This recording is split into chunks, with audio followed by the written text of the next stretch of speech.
과학과 사람들 원정우입니다. 4차 산업혁명, 우리가 굉장히 익숙하게 듣고 있는 말인데 아직도 정확하게 무슨 의미인지 좀 불분명하죠. 그래서 저는 오늘 이 4차 산업혁명과 그 이전의 이 산업혁명들에 대해서 과학기술의 발달사라는 측면에서 좀 얘기를 드리려고 합니다. 일단 산업혁명이라는 것은 말 그대로 이제 산업의 혁명이 일어난 건데, 여기서 중요한 것은 단지 산업기술만 바뀐 게 아니라 기술 혁신에 따라서 생활이라던가 사회 구조, 그리고 심지어는 우리들의 가치관까지 변한 그런 경우를 아마 산업혁명이라고 말할 수 있을 것 같아요. 첫 번째와 두 번째 산업혁명은 동력이 끌어낸 산업혁명입니다. 인간의 육체적 능력, 그러니까 근육과 뼈의 힘 같은 거, 그런 것들을 수십 배, 수백 배, 심지어 수천 배 강화시킨 어떤 기술적인 혁명이 있었던 거고요. 3차와 4차 산업혁명에서는 지능이 추동을 합니다. 그래서 인간의 두뇌 능력을 배가하는 그런 쪽으로 이제 방향이 전환이 된 거죠. 그래서 이렇게 네 번의 산업혁명으로 나눌 수 있다는 것이죠. 먼저 첫 번째 산업혁명은 18세기, 그러니까 1700년대에 일어났죠. 증기기관이 발명이 됩니다. 그리고 증기기관으로 대량 생산이라는 것이 처음으로 이루어지고, 특히 영국의 경우에는 빨리 시작을 해서 섬유공업으로 엄청난 부를 이루게 되죠. 증기기관은 사실은 아주 새로운 원리는 아니었습니다. 이미 2000년 전에 고대 그리스에 헤론이라는 발명가가 있었는데, 이분이 증기의 원리를 가지고 재미있는 발명품들을 꽤나 만들었어요. 그 물을 끓이고 그 위에 공이 있습니다. 공이 있고 그 양쪽으로 이렇게 노즐이 나 있어요. 그 공 안에는 물이 들어있죠. 그래서 밑에서 공 안에 물을 끓이면 공이 이제 물이 끓으면서 수증기가 되겠죠. 그리고는 양쪽 노즐로 그 수증기가 뿜어져 나오게 되면 공이 회전을 합니다. 이런 장치를 만들었는데 사실 쓸 데는 없죠. 단지 이제 장난감으로 이런 신기한 어떤 움직임을 보여주기 위해서 만든 것이었고, 또 헤론의 경우에는 그 신전에 사용을 하는 자동문도 만들었어요. 이것도 마찬가지입니다. 불을 붙이면, 그 신전 앞에 불을 붙이면 그 불의 열 때문에 물이 끓어서 그 물통에 있던 이제 물이 수증기로 바뀌면서 다른 통으로 가서 식어서 다시 물이 되겠죠. 그럼 거기 물이 고이면 이 무게 때문에 문이 자동으로 열리는 것 같은 이제 그런 장치를 만들어서, 그때는 아마도 그 신의 어떤 권능이랄까 이런 걸 더 표현하기 위해서 그런 정도의 장치를 만들었던 적은 있지만, 증기기관이 출현할 때까지 인간에게는 인공 동력이란 게 있었던 적이 없습니다. 그러니까 우리가 수천 년 동안 문명을 만들면서 항상 썼던 것은 뭐냐 하면 사람의 힘, 이제 인력이죠. 그리고 가축의 힘, 혹은 자연의 힘이라고 해도 풍력이면 이제 풍차를 돌리는 수준, 수력이면 물레방앗간을 돌리는 수준, 이 정도가 우리가 쓸 수 있는 힘의 거의 다였어요. 17세기, 18세기가 돼서야 인간은 처음으로 매우 큰 힘을 사용할 수 있는 능력을 갖게 되는 거죠. 그게 바로 증기기관입니다. 증기기관은 빼놓을 수 없는 게 증기기관차인데, 이 증기기관차를 보시면은 말 그대로 쇳덩어리죠. 수십 톤씩 나가는 그런 쇳덩어리 기관차조차도, 그리고 그 뒤에 열차를 또 열량, 20량씩 붙이지 않습니까? 거기에 사람이 가득 차고 짐이 가득 차고 그것을 끌어갈 수 있는 힘이 증기기관이었기 때문에, 이걸 처음 만든 사람들에게는, 또 이걸 사용하기 시작한 사람들에게는 그야말로 엄청난 힘이었습니다. 이때 결국 인간은 우리가 가지고 있는 자연의 한계를 넘어서서 인공적인 동력을 사용하기 시작했고, 이런 상황에서 어떤 혁명적인 변화들이 일어나지 않을 수가 없죠. 그래서 영국 같은 경우에는 이런 증기기관과 거기에 부수된 산업의 도움으로 소위 말하는 해가 지지 않는 제국을 건설하게 됩니다. 산업적으로 얘기한다면 아마 소위 말하는 퍼스트 무버가 영국이었을 거예요. 가장 먼저 기술을 창안해서 가장 먼저 산업을 발전시켜서 가장 빨리 해외로 진출해서 많은 부를 이제 벌어들였죠. 이 같은 시기에 프랑스는 루이 14세, 15세, 소위 말하는 절대왕정 시대입니다. 그러니까 산업혁명이 한쪽에서 일어나는 동안에 한쪽에서는 이제 구시대의 체제를 답습하고 있는 그런 상황이었기 때문에, 그래서 영국에 비해서 짧게는 수십 년, 길게는 100년 가까이 늦어지게 됩니다. 그 차이가 사실은 바로 영국을 해가 지지 않는 제국으로 만드는 동안 다른 유럽 국가들은 그걸 쫓아가는 그런 형태로 만들어 버린 거죠. 두 번째 산업혁명은 19세기 말과 20세기 초에 걸쳐서 펼쳐지는데 이제 전기가 드디어 나타납니다. 전기는 이미 16세기, 17세기 때부터 이미 그 이전 사실은 고대 그리스 때부터 마찰 전기라던가 이런 식으로 혹은 뭐 개구리 뒷다리를 움직이게 하는 그런 전기의 존재는 알고 있었는데 이걸 그럼 우리가 뭐 어디다 쓸 수 있느냐 그런 생각을 할 수 있는 시대는 아니었겠죠, 당시에는. 그러다 증기기관이 세상을 바꾸면서 이제 더 효율적인 에너지원, 동력원이 필요해진 거죠. 그러면서 나타난 게 전기입니다. 에디슨이 전기를 발명한 것이라고 생각하는 분들이 많은데 그것이 아니고 에디슨은 전기를 가지고 가장 당시에 활용도가 높았던 밤을 밝히는 이제 백열 전구를 만든 것이죠. 그런데 사실 이 사회를 정말로 바꾼 전기는 전구가 아니라 소위 말하는 전력 공급망입니다. 이제 일렉트리컬 그리드라고 얘기를 하는데 이건 뭐냐면 그냥 간단하게 생각하시면 돼요. 우리 벽에 콘센트 있잖아요. 그겁니다. 그 얘기는 뭐냐면 어딘가에 발전소를 설치를 해서 송전탑을 세우고 전기를 보내서 우리 각 가정까지 다 연결을 시켜놨다. 망을 만들어놨다는 그런 의미가 되겠죠. 그래서 우리는 지금 간단하게 콘센트에 플러그만 꽂으면 웬만한 물건을 다 사용할 수가 있습니다. 하지만 증기기관 시대에는 그게 아니었죠. 증기기관의 에너지란 거는 전기처럼 저렇게 보내질 수 있는 게 아니잖아요. 그래서 공장을 만들 때도 공장 하나하나에 뒤에다가 거대한 증기기관을 만들고 거기에 누군가가 이제 석탄을 수검댕이 막 묻으면서 석탄을 다 이렇게 삽으로 이렇게 부어 넣고 있는 그런 공장 시대였던 거죠. 그러니 생각해 보시면 얼마나 그 공장이 더러웠고 매연이 심했겠으며 환경이 안 좋았고 게다가 돈도 굉장히 많이 들었을 겁니다. 증기기관을 이제 설치를 해야 되기 때문에 그런 모든 상황들을 바로 이 전력 공급망이 극복을 해줍니다. 증기를 가지고 힘을 낼 수는 있지만 예를 들어서 10cm씩 뭔가를 움직이게 한다. 이거는 증기기관으로는 꽤나 어려운 일이죠. 하지만 전기로는 그렇게 어려운 일이 아닙니다. 그래서 새로 생긴 20세기 초반의 공장들은 이 전기를 사용해서 굉장히 새로운 방식의 제조 공정을 창안을 하게 돼요. 그 대표적인 경우가 바로 헨리 포드의 포드 자동차 공장입니다.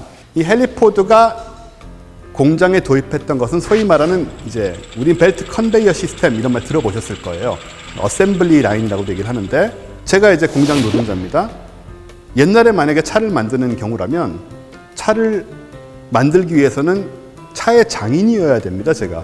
그래서 타이어도 알아야 되고 엔진도 알아야 되고 뭐 문짝도 알아야 되고 그래서 네다섯 사람이 서가지고 그걸 이제 붙여서 이렇게 마치 우리 어떤 뭐 공작을 하듯이 그렇게 조립을 하는 그런 시스템으로 예전에는 뭔가를 만들었죠. 하지만 이렇게 하게 되면은 그 각각의 숙련공을 배출하기 위해서 너무나 오랜 시간이 걸릴 뿐만 아니고 공정 자체도 시간이 굉장히 길어지고 시간이 길어진다는 말은 제품을 만드는 속도가 늦어지기 때문에 그만큼 수익을 올릴 수 없다는 얘기가 되잖아요. 포드가 만든 것은 이런 겁니다. 벨트, 전기로 움직이는 벨트 위에 이제 부품이 지나가죠. 그러면 제가 해야 되는 건 뭐냐면 3번과 7번 나사를 조이는 겁니다. 그것만 하면 돼요, 저는. 그 다음 사람이 2번과 4번을 조이면 되겠죠? 그러면 제가 아무리 멍청해도 3번과 7번의 나사를 조이는 숙련공이 되는 것은 누구나 가능한 일이잖아요.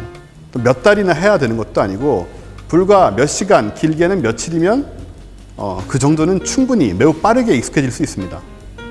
그런 식으로 각각의 노동자들이 해야 하는 일들을 단순화시키고 이제 조립 공정을 움직이게 만들었다는 것이 포드의 업적이고 굉장히 많은 차를 팔 수 있었던 포드는 엄청난 부를 축적을 했고 다른 자동차 회사들도 비슷한 흐름을 따라가게 돼서 결국은 1950년대, 60년대, 나중에 70년대까지 이어지는 미국의 자동차 왕국으로서의 면모는 전기가 들어왔다 에서 시작해서 나도 차를 갖게 되었다. 차를 갖게 되면 어떻게 됩니까? 행동 반경이 넓어집니다. 행동 반경이 넓어진다는 말은 그만큼 여러 가지 의미에서 내수 시장이 커진다는 얘기입니다. 여기 가서 저거 사고 저기 가서 이거 사고 뭐 놀러 다니고 휘발유도 써야 되고 기타 등등. 그런 식으로 사회의 구조나 가치관이나 이런 것들을 조금씩 변형했다는 거죠. 그런 의미에서 이제 두 번째 산업혁명이라고 우리가 얘기를 할 수 있을 것 같고요. 그리고 3차 산업혁명은 동력이 아니라 지능이 등장을 합니다. 그러니까 컴퓨터가 퍼지기 시작한 때가 바로 1970년대죠. 그래서 이때쯤 돼서는 여러 가지 상황들에서 컴퓨터가 실제로 작동을 하기 시작한 때입니다. 이 컴퓨터가 보급이 되기 시작하고 우리가 도스 이런 걸 사용해가지고 이제 조금씩 개인이 컴퓨터를 쓰기 시작을 했고, 그런 다음에 윈도우즈가 등장을 하죠.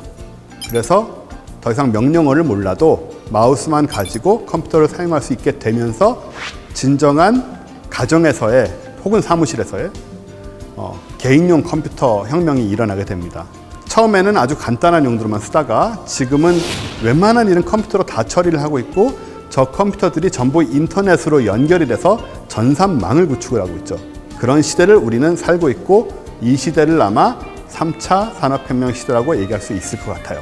그리고 이 3차 산업혁명 시대의 끝물이라고 할 수 있는 시점에 무엇이 나오냐 하면 바로 스마트폰이 등장을 합니다. 스마트폰에 대해서 너무 이제 우리가 익숙하기 때문에 그 기술적인 의미라든가 이런 거를 잘 생각하지 않는 경우가 많은데, 사실은 스마트폰은 전화기가 아니고 컴퓨터입니다. 그러니까는 3차 산업혁명 컴퓨터혁명의 연장선상이라고 봐야 돼요. 전화 기능은 이 작은 컴퓨터에 붙어있는 하나의 기능에 불과하죠. 인터넷 연결부터 시작해서 웬만한 일을 다들 스마트폰으로 하고 계실 겁니다. 게임도 하고 있고. 그래서 어떨 때는 큰 컴퓨터가 필요가 없는 게 아니냐는 생각을 하는 경우도 있죠. 그럼에도 불구하고 이것이 전화기라는 느낌으로 등장을 했기 때문에 어차피 전화기를 다 쓰고 있던 우리들은 아무 부담 없이 그 훨씬 커진, 물론 화면이 있기 때문에 큰 게 좋긴 합니다만은 스마트폰을 금방 우리 생활로 받아들였습니다. 그래서 우리는 거의 누구나 스마트폰을 지금 들고 쓰고 살고 있습니다. 그리고 이 스마트폰의 능력은 20년 전, 30년 전에 슈퍼컴퓨터와 맞먹습니다. 그 정도로 우린 강력한 컴퓨터를 지금 사용하고 있어요. 매일같이. 그러면 오늘의 주인공, 4차 산업혁명은 뭐냐? 이 다음엔 뭐가 온다는 얘기인가? 우리는 사실 많은 것을 상상했었습니다. 저만 해도. 그리고 많은 분들이 아마 20세기 생이실 텐데 20세기에 태어났다는 말은 21세기에 대한 기대를 가질 시간이 있었다는 얘기죠. 그래서 어려서 만화책을 보거나 아니면 뭐 소년 잡지 이런 걸 보면 항상 21세기의 어떤 그림 같은 게 막 그려져 있었어요.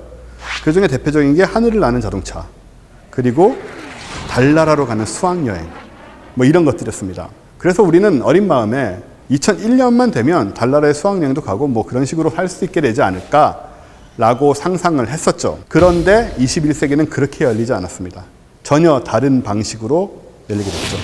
뭐냐면 디지털입니다. 어째서 그럼 이 방향으로 4차 산업혁명의 흐름이 흘러갔을까? 항상 이 과학기술의 문제는 물리 법칙의 한계들입니다. 즉, 달나라로 수학여행을 간다라는 것은 우리가 상상은 쉽게 할 수 있지만 막상 달에 가기 위해서는 굉장히 강력한 로켓이 필요하고, 이 거대한 로켓을 달까지 보내기 위해서 엄청나게 많은 연료가 필요하고, 이 문제는 사실 우리가 간단한 기술을 해결할 수 있는 문제가 아닙니다. 지구의 중력이란 게 로켓을 붙잡고 있고, 거기에 우리가 수학여행을 가려면 수십 명씩 타지 않겠어요? 그럼 지금 겨우 사람 3명 보내는데, 그런 로켓을 가지고 수시로 달로 왔다 갔다 하는 것은 물자와 에너지의 양이라는 측면에서 달성하기가 굉장히 어려운 거죠. 그래서 아직도 못하고 있잖아요. 1970년대 초 아폴로 계획 이후에 아직도 인간이 달에 한 번도 다시 간 적이 없거든요. 하지만 디지털이라면 어떤가? 컴퓨터망은 이미 구축이 되고 있었습니다. 3차 산업혁명 시대에. 그리고 인터넷망도 우리가 생각도 못한 정도의 속도로 빨라지기 시작을 했어요. 그렇다고 한다면 이 컴퓨터들을 연결해서 우리가 비록 원했던 하늘을 나는 자동차, 뭐 호버보드 이런 것들은 아니지만 그와는 다른 형태의 새로운 시대를 만들 수 있지 않은가. 4차 산업혁명이란 건 바로 이겁니다. 컴퓨터를 통해서, 디지털을 통해서 모든 것을 연결해서 자동화시키자. 이게 4차 산업혁명의 한 문장으로 표현할 수 있는 4차 산업혁명의 뜻일 수도 있어요. 그래서 우리는 지난 몇 년간 봐왔습니다. 그 화제였던 알파고를 다 기억하실 거예요. 인공지능의 힘이 절대로 인간을 이길 수 없을 거라고 봤던 영역인 바둑에서 너무나 쉽게 인간을 이겨버렸습니다. 그리고 아직 많이 쓰고 있지는 않지만 가상현실 시스템들 지금 뭐 게임기용으로는 나오기 시작하는데 굉장히 많은 회사들에서 구글이라든가 뭐 인텔이라든가 마이크로소프트라든가 이런 회사들에서 가상현실 기술, 뭐 VR, AR 쪽에 굉장히 많은 투자를 하고 있습니다 지금. 그리고 또 하나는 역시 강조하지 않을 수 없는 이 네트워크 연결 속도. 속도라는 것은 굉장히 중요합니다. 왜냐하면 우리가 보통 그 뭐 옛날에 3G하고 지금 우리가 LTE는 4G죠. 그리고 곧 5G가 이제 상용화될 예정인데 보통 우리가 얘기할 때는 뭐 영화를 몇 분에 다운받을 수 있네, 뭐 몇 초에 다운받을 수 있네 이런 예를 드는데 사실 영화를 다운받는 속도는 전혀 중요한 게 아닙니다. 중요한 것은 데이터의 전송량인 거죠. 속도가 빠르면 그만큼 많은 데이터를 빨리 보낼 수가 있습니다. 그 얘기는 우리가 예를 들어서 게임을 하든 뭘 하든 가상현실 속에서 뭐 친구를 만나든 뭘 하든 간에 매우 선명한 영상과 훌륭한 소리와 현실과 거의 분간이 되지 않는 그런 경험을 서로 나눌 수 있다는 그런 의미가 되거든요. 그래서 굉장히 중요하고 여기에 이제 물론 당연히 소셜 네트워크들이 가세를 하게 됩니다. 맨체스터 유나이티드의 퍼거슨 감독은 SNS는 인생의 낭비라고 말씀을 하셨는데 이제는 그렇진 않은 것 같아요. 물론 뭐 잘못 쓰는 경우도 있겠지만 SNS는 기본적으로 우리 삶에 굉장히 필수적인 요소가 돼가고 있는 그런 느낌입니다. 그리고 또 하나의 축은 이제 소위 말하는 사물 인터넷이죠. 이런 것들이 서로 얽히고 설켜서 영향을 주고받으면서 만들어가는 세상이 바로 우리가 잘못 상상했던 하지만 지금 실제로 오고 있는 21세기의 모습이고 4차 산업혁명 시대의 모습인 거죠. 알파고가 이세돌 구단을 이길 때는 다들 보셨겠지만 그때 바둑도 모르면서 저도 막 이렇게 응원했거든요. 뭐 어떻게 하면 이기는지도 모르는데 그냥 옆에서 이긴다고 잘한다고 하니까 옆에서 인간 이겨라 하고 얘기했던 기억이 나는데 그 이후 얘기는 잘 모르실 거예요. 그 이후는 어떻게 흘러갔는가? 알파고는 계속 발전을 했습니다.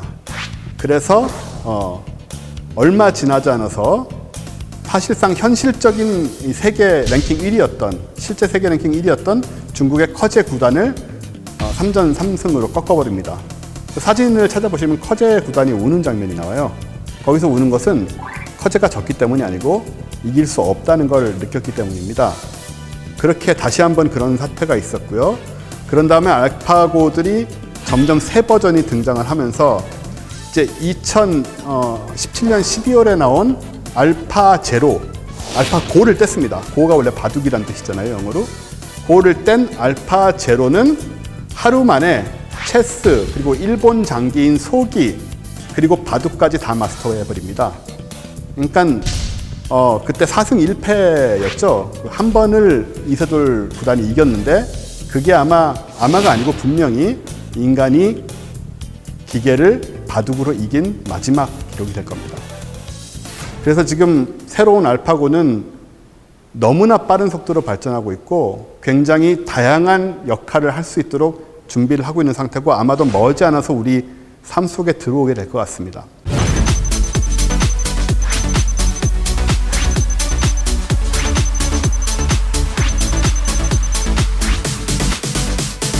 네트워크 속도도 우리가 이제 핸드폰 계속 바꿔가면서 크게 못 느꼈을 수 있는데 역시나 편하게 영화 다운로드로 얘기를 드리자면 3G 시대, 그리 먼 옛날이 아닙니다. 3G 시대에 2시간짜리 영화를 풀로 제대로 다운로드를 받으려면 26시간이 걸렸어요. 근데 4G 시대, 요즘 이제 LTE 시대 같으면서는 이론적으로는 실제로 이거보다 더 걸리는 것 같습니다. 근데 이론적으로는 6분이면 됩니다.